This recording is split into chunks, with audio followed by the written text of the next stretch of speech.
reason that Egyptian mummies are so rare nowadays is because when they were first discovered, the Europeans ate them.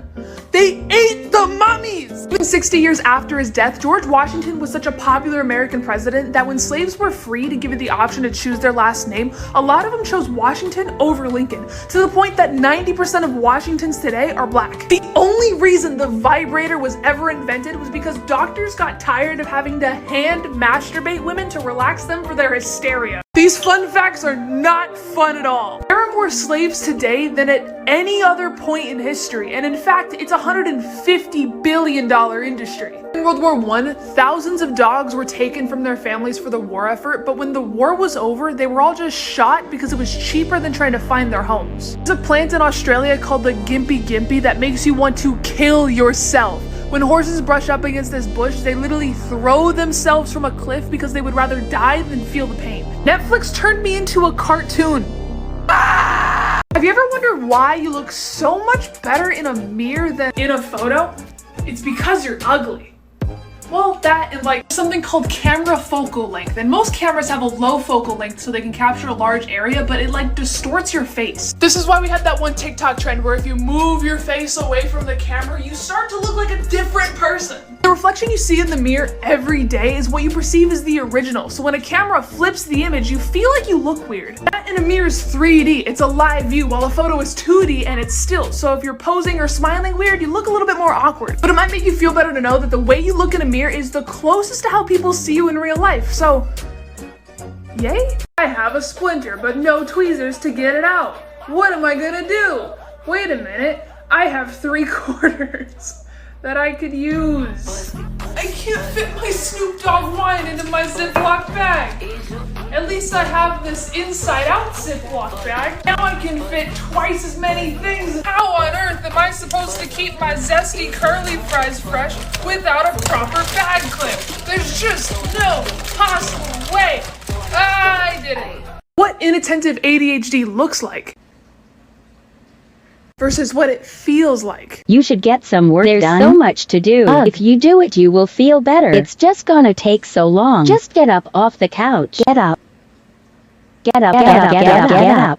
I hate you. Do it. You suck. Stop procrastinating. You're so lazy. So bad at being an adult. Your life is falling apart. Oh, I wanna dance with somebody. Wanna feel the heat with somebody. I wanna dance with somebody. Way too embarrassed to buy all of these tampons, lighter fluid, and a bag of condoms. The cashier's totally gonna judge me. Unless I buy a birthday card with it all, so it looks like none of this is actually for me. I need to rent a car, but I'm only 21, and the legal age to do so is 25. What the fuck am I supposed to do? How am I supposed to get around? Wait a minute. You only have to be 18 years old to rent a U-Haul, and it's like the same price. Woo! I hate fitted sheets. Like, they're so confusing. Nobody ever knows how to actually fold them. I just roll it into a ball, throw it in my closet, but then it gets wrinkled, and it's so annoying. Like, what the oh wait, I did it. Why are there so many romantic comedies where the beautiful, smart woman gets with the weirdest looking dumb fuck of a guy, and everybody thinks it's normal? Like, if we swap those roles, everybody would think it's weird. How come when a mom is with her kids, it's taking care of them, but when a dad is with them, it's babysitting? How come when a woman has a lot of sex, she's a slut, and if a guy hits a girl, he's an asshole? But if a guy has a lot of sex, no big deal, but if a girl hits her boyfriend, he fucked up. Have you ever wondered why?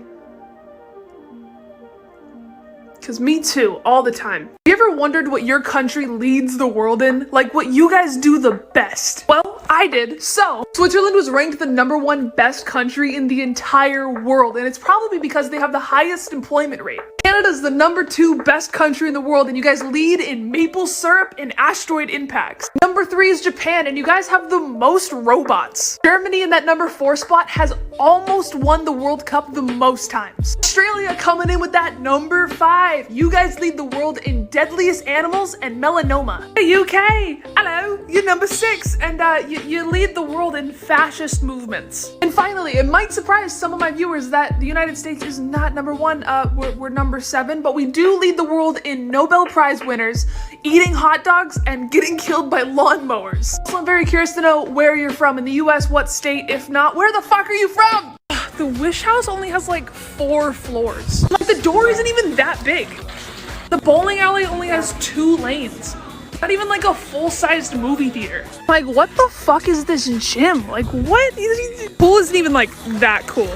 Like, the view fucking sucks. And apparently Elon Musk lives right there. Like, what is this neighborhood turned into? So since I got medicated for my ADHD, I've been able to read more than just a few pages of a book without getting distracted by my own fucking thoughts. So I thought it'd be cool to do like book recommendations for you guys. And the first book that I decided to pick up was How to Be Anti-Racist by Dr. Ibram Kendi. And this will push readers that think that they're not racist into being something better. This book was meant to make you uncomfortable, but the author does a really good job at not focusing on the reader's racist ideas, but instead him changing his own racist, sexist, and homophobic ideas. He talks about being fully human while seeing others as fully human, which sounds like common sense, but everybody struggles with it. He talks about the necessity to focus on power and policy rather than changing other groups of people. He talks about how racism is so closely tied to capitalism, how it's just not enough to be not racist. This was a really good self-evaluation, and anybody who decides to read it will learn something.